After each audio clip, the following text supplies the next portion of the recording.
सुत पुराण जी ने कहा कि महात्माओं, जिन्होंने अनंत जन्मों तक घोर तप किया है, उनको महादेव की कथा सुनने का अवसर मिलता है।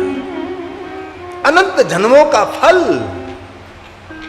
उनको महादेव की कथा श्रवण करने का अवसर मिलता है। इसलिए महादेव की कथा सुनना कोई छोटी बात नहीं है। जो शिव कथा सुन रहा है उसको क्या कहा शिव पुराण ग्रंथ में, रुद्र एव नः संशयः, वो साक्षात रुद्र तुल्य कहा गया है।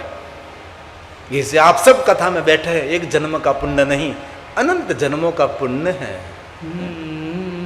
कई लोग कहते हैं कथा सुनने से फल मिलता है, मिलता होगा पता नहीं।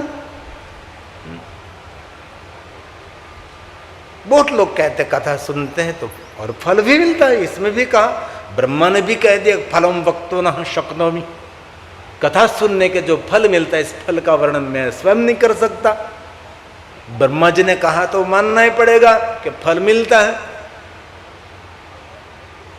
और हमारी जीवन यात्रा में बहुत सारी ऐसी घटना होती है, लोग पूछते हैं कि कथा सुनने से फल मिलता है।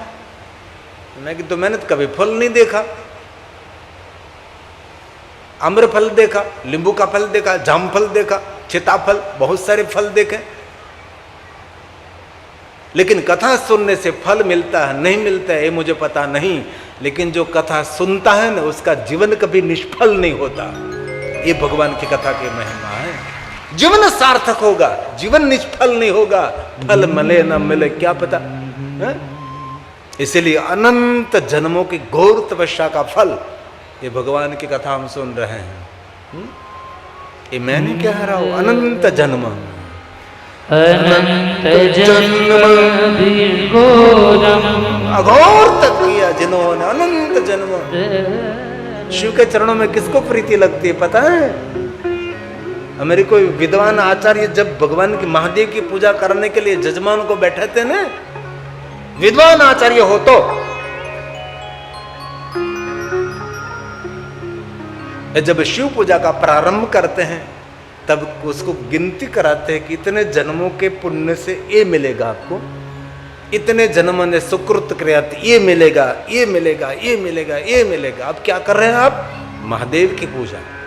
और महादेव की पूजा करने का, अर्चन करने का फल, अर्चन करने का अवसर किसको मिलता है पता आपको? तब वो गिनती गिनाता है।